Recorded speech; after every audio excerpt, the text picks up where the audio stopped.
Hello everybody! Welcome back to my channel. My name is Becca and today we are doing some repotting. I bought some new plants, so it's kind of like a haul and repot because I've never shown you these before. I'm really excited. I think it's gonna be super fun. I got all of these plants for my plant wall because, as I've shared, I am really wanting to fill that up and get things going in that department. So yeah, that's what we're doing today. Today's also sponsored by Case to Buy. We'll talk more about them a little bit later. I'm going to be going through some questions from a previous question box that I didn't get to because I put the question box up kind of late and questions were still rolling in after I was done filming. So we're going to check out what's in that. I went to Helmy's, a local garden center. I saw this really beautiful Hoya Crimson Princess. The Crimson Princess has the variegation on the inside of the leaf and the Queen has it on the outside of the leaf. It's a Hoya Carnosa hybrid and I just really like Hoya Carnosa a lot. They're very easy and there's like a million hybrids.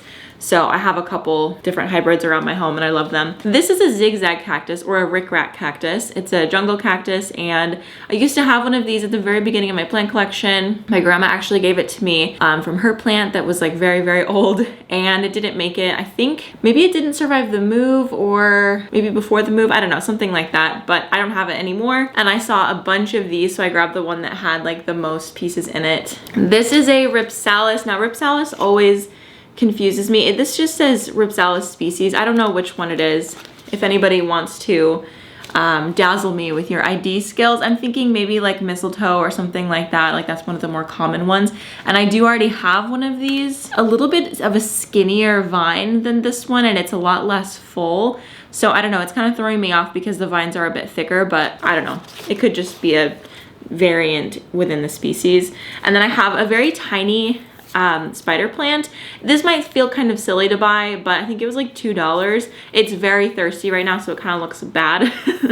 But once it gets into more soil, it'll be able to retain water for longer. But these roots are very thick and coming out the bottom. So I got this because I wanted to get a spider plant that was already rooted because I am kind of attached to the babies on the spider plant up there. I don't really want to cut them off. I know I really should, but I have a different spider plant that I'm going to propagate from and the babies aren't as cute or like as big.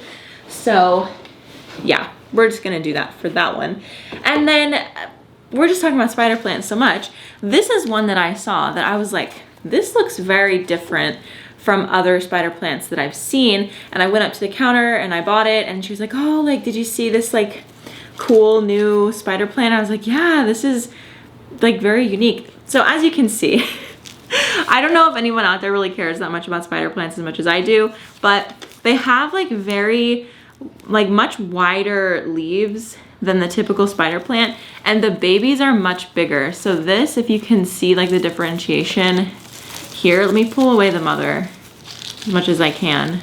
So that is the baby and it's huge. So apparently this variety puts off like really big babies. I don't know. That's what I was told. All this is going to be repotted into De La Tanks, which is the houseplant soil collab that I have with Tanks Green Stuff. I have pretty much everything in my collection potted into De La Tanks. I've added a little bit of extra coco coir for the things that require a little bit more moisture, but for the most part, everything is just using it straight up. So it's really nice, very convenient. It has cocoa chips, pumice, and compost from landscape clippings, and then it also comes pre-fertilized with the Tanks Green Stuff Super Mix Organics fertilizer. It's really a nice mix and I've been using it for a couple of years now and my plants are so happy. They've honestly never been happier since I started using it. So if you're interested, I'll have it linked in the description box below. I get a lot of questions like randomly asking like, oh, like would it be good for my string of hearts? Would it be good for my aglaonema? Would it be good for even my cactus? And most of the time I say yes because it's a great soil that can be used for a lot of things. So if you buy one bag, well, you might want to buy two because you might realize that you go through it really, really fast because you can use it on pretty much any plant in your collection. I have put like Marantisiae in it without amending it and it's been fine for that too. I do have to water a little bit more often, but yeah, it's been great. I showed you guys that I washed a bunch of pots like in the plant chores video in the past. But with these plants, they have to go in a pot with a lip on it because with the way that my wall works, I have little pot clips that kind of hold on to the lip of a pot. So the lip is just like that. Hold on, let me find one that hasn't. Here we go. It's just this little indent right here. So basically the clip grabs onto that and then the pot sits like this on the wall. So I have to only use these types of pots for these plants, which I should have enough. I just need to sort of situate what plants are going in what pots. I really want to put this in here because I feel like it's gonna need a lot of space because those roots are very big. I would really like for this to go in here, and I think that it will be fine. I think I could probably do this. Then again, I have these two that I really want to use. This is about the same capacity. This probably holds a little bit more soil, just like very slightly more. I think that would be good. I think that this pot is going to be too small for this. Like it would need a little bit of an upgrade. Maybe I could do this one, this bigger pot, and this Ripsalis in here. Or not Ripsalis, jungle cactus or whatever.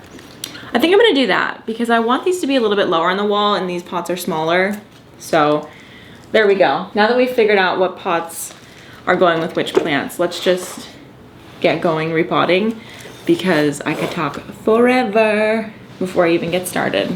The first question is, how do you keep up with when to water and when to fertilize? So, okay, this is something that I wanna be better at this year. Specifically with fertilizing, I feel like I have gotten more in the habit of fertilizing regularly in the season, so like it doesn't feel as big of a thing to have to remember. But I think what I'm gonna do this year is say to myself, the first watering of that month, I'm going to fertilize because I fertilize once a month with the Tank's Green Stuff Super Mix Organic Fertilizer. It's like a powder that you just sprinkle on top of the soil. It's very easy, very passive, and it just stays in the pot, you know, long term, and it improves the soil health long term. So it's not something that's like a liquid synthetic shot of energy and then it kind of goes down the drain. Ouch, I forgot that these have little tiny spikes on them. So yeah, that's kind of my thoughts on fertilizing. Set like your first watering of the month to be your fertilizing day. If you want, you can set an alarm in your phone. I have in my Notion a like monthly, weekly, quarterly plant schedule. So I have in there fertilizing once a month, I think. And I think I'm gonna see if I can set an alarm in that to remind me like on the first of every month to fertilize. Like not that I need to fertilize that day. This plant is pretty heavy. I have a feeling it's gonna get pulled out of this pot. Like it's just gonna like rip itself out.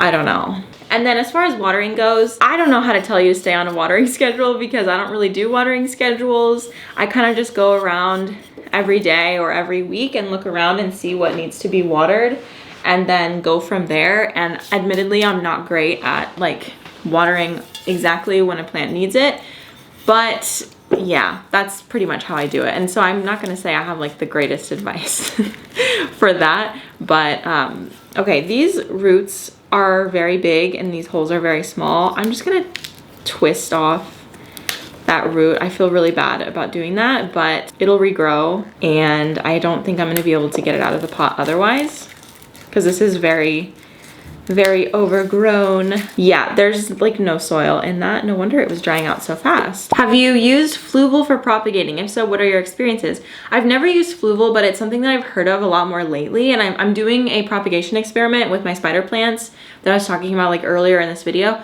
So I think I'm gonna grab some Fluval because I've been hearing a lot of people talk about it. I think it's like bedding for animals. This question is, what is your dream plant to have in the greenhouse? For that, I would say citrus. I really, really want like a lemon tree or a lime tree or both or an orange tree.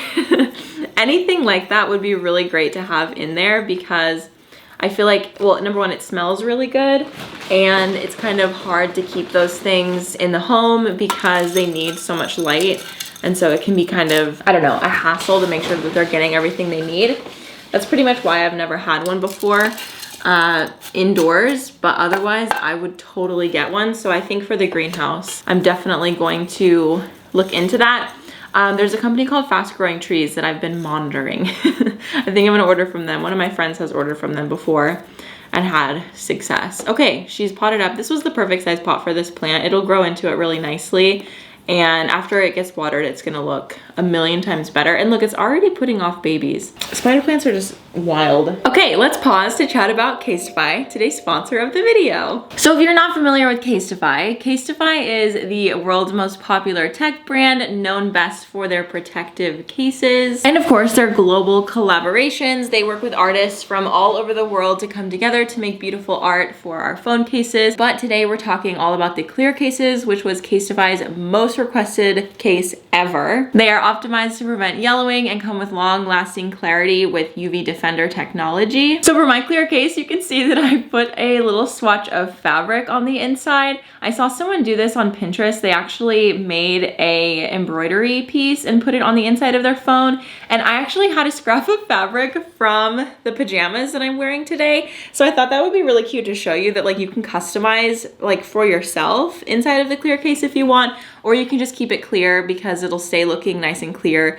the whole time you have it. These cases are drop test approved up to 6.6 feet and they have tactical buttons, so it's like flush against the phone, but you can still obviously use the buttons. It just makes it look a little bit more minimal. These phone cases are made with 65% recycled materials, and as you can see, it has this circle here, which means that it's mag safe, so you can wirelessly charge your phone or do like whatever else you do with this magnet thing. I think there's like car mounts and stuff. Anyway, this case is available for the iPhone 12, 13, and 14 in various sizes. So if you're interested in checking out Casetify's clear cases, you can head to the link in the description box below, casetify.com/plants for 15% off your order. Thank you again, Casetify, for sponsoring this video. Okay, I'm wanting to copy your plant wall. Anything you would change about it after living with it for a while? I think the number one thing that I would change about it is I would find some way to be able to water the plants in place, which I honestly have no idea how one would do this. I've been trying to brainstorm over the last couple of weeks because somebody actually commented on my video. I don't remember what video it was, but it was some video and someone said, you know, wouldn't it be cool if you could install like gutters on the wall to just be able to have like a runoff system so I could water the plants in place and then the water is dripping into a gutter and then falling into like a bucket somewhere, which that would be so sick.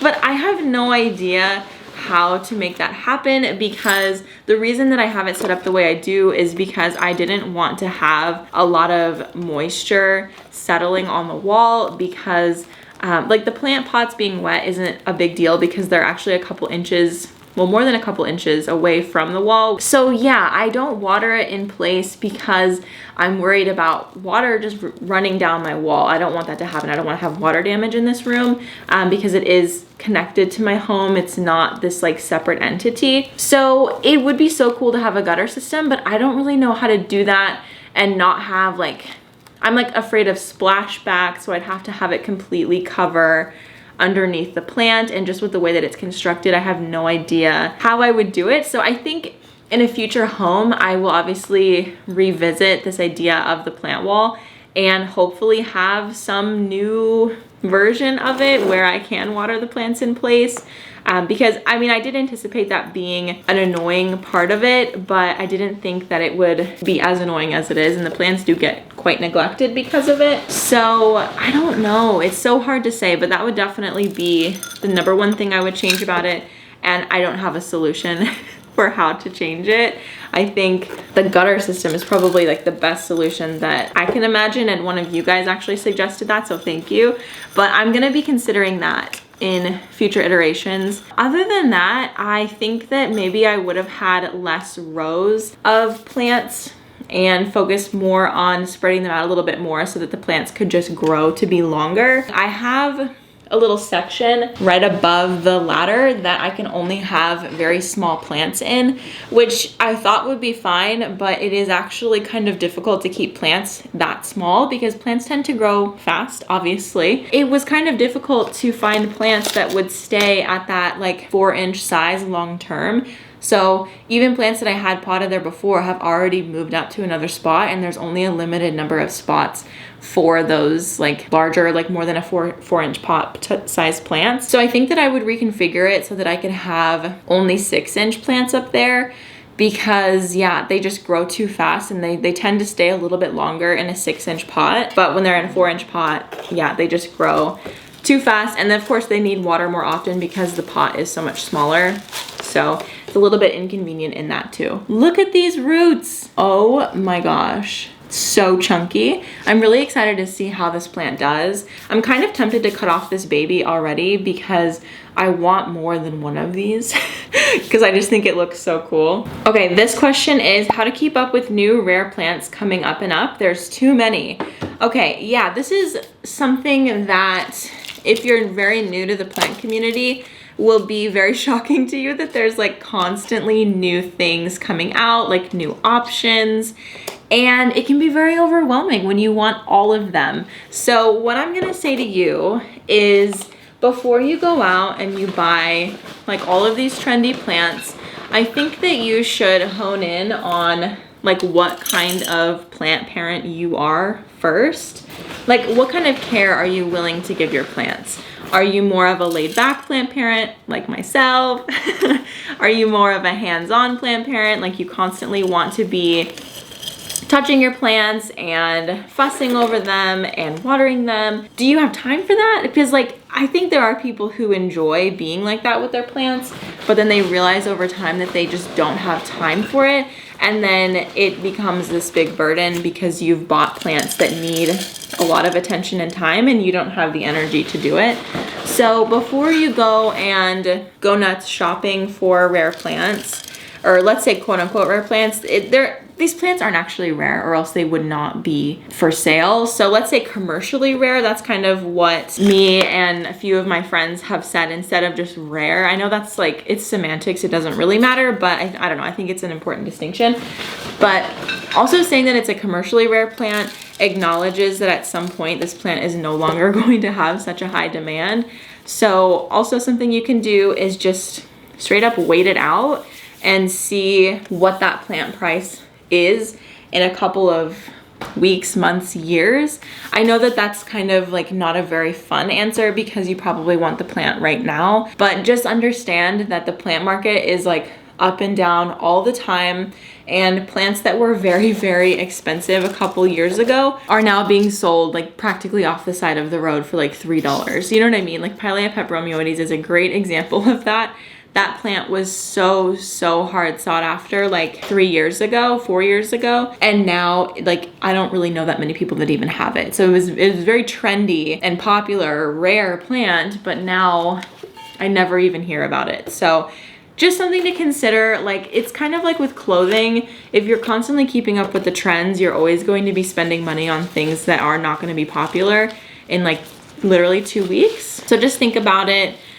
Before you make large purchases, think about the long-term effects. I don't know, like do you actually like the plant, or are you just trying to keep up with the trend? You know what I mean? That's kind of what I want you to think about. And usually the answer is you're just trying to keep up with the trend. A lot of the time these plants seem really flashy and fun, and then you actually get it and you're not that impressed. And then you feel like you've just wasted like $70 to $100, however much you're spending, because rare plants are typically not very cheap. Okay, since we're potting a lot in terracotta, this is a question. What do you do with your terracotta pots when they start molding from moisture? So I think that number one, if your terracotta pots are molding, you need to reconsider your soil mix or how often you're watering. So I have never gotten mold on my terracotta since I started using De La tanks. I mean, shameless plug, but for one, it's a very chunky mixture.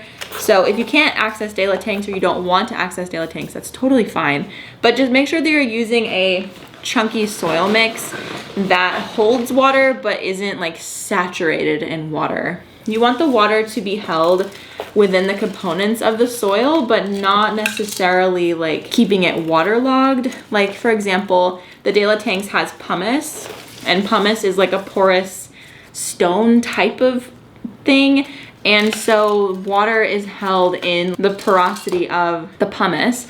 And then it also has cocoa chips, which is similar. So cocoa chips absorb water. So water is being held in that. So there's pockets of moisture that the roots can access, but it's not like it's waterlogged and like, you know, soggy. So that's definitely something to consider if you're noticing that your soil is probably too dense or you're watering too often. And then once you see that there is mold, I just wiped it down with a cotton ball that had alcohol on it, like I don't know, 90% alcohol, whatever I use for my plants. Just straight up, I didn't dilute it. I just rubbed it down, and I never had mold issues again with that pot. So it does happen periodically if the pot is staying too wet for too long. So yeah, if you just wipe it down with some alcohol, that should also help prevent it from coming back. I'm not gonna say that's like 100%. It's never gonna come back when you do that, but that will kill like the mold on the surface. So yeah, that's what I've done before. Never had it come back, and everything was fine. There is, I think, one more plant that I really want to repot, and it is my neon philodendron. It's like up in this corner here. It's been in a nursery pot for a really long time, and it just needs like, you know, fresh soil and all of that. So I'm gonna go grab that. I think I have a pot that would be fine for it. I think I'm gonna use this one. I hope that it is the right size, because otherwise I don't really know what I would put it in. But all of the new plants are finished repotting, and when I'm done, I'm gonna water them in. Anytime I repot plants, I water them. But if the root ball of the plant is like very, very wet, then I'm not gonna water it. So that's something to think about when you're repotting, is if the root ball is dry and you're repotting, you can water it. But if the root ball is very wet, I would just wait like maybe 3 days for that root ball to dry out a little bit more. Sorry, technical difficulties. My camera ran out of recording time. I was recording for too long, and then it ran out of memory. So I just deleted some stuff. We should be good now, but my battery is gonna die any second, so I need to do this really quickly. Okay, I do think that this pot is gonna be perfectly fine. This is like a shallow 8-inch pot. Oh yeah, we're good. We are good. I'm going to just quickly pluck off these dead leaves. This plant gets neglected really bad, and I think if it had a little bit more soil to hold moisture, it would be very happy, because it's basically like a root ball with like a little bit of soil around it, and it's not nice soil. Soil in, plant in. Hold on, I'm gonna have to get above the plant for this one. She's a tall girl. Whenever I'm repotting a plant that has really bad old soil, I like to get like a good layer of new soil on top, just so that it's getting nutrients from the top down as well, because obviously I put in quite a bit of soil at the bottom, but I wanted to have it also on the top. I don't know, I just find that that is a little something that I do and have found success with. I mean, anytime you repot a plant, you are gonna top dress it, but especially when the plant has had a history of bad soil, I especially wanna make sure that it has like a good layer on the top. That is it. She looks so much better in this new pot. I think it'll be much better for her. She'll hold moisture for so much longer, need me a lot less. Cool. All right, well, thank you guys so much for watching this video and hanging out with me for a little plant haul and repot. I always love spending time with you guys and chit-chatting. So thank you for submitting questions on my question boxes on Instagram. I think that I will probably do another one in a couple of weeks, because I really enjoy just talking with you guys, and especially if I'm talking about things that you guys want to talk about, that's even better, because if not, I will just like go on tangents about books and TV shows and things that might not be that interesting. So anyway, thank you guys so much for watching. Don't forget to check out Casetify, especially if you want to match your case with your clothes, with your custom clear case situation. I will see you guys in the next one. Bye.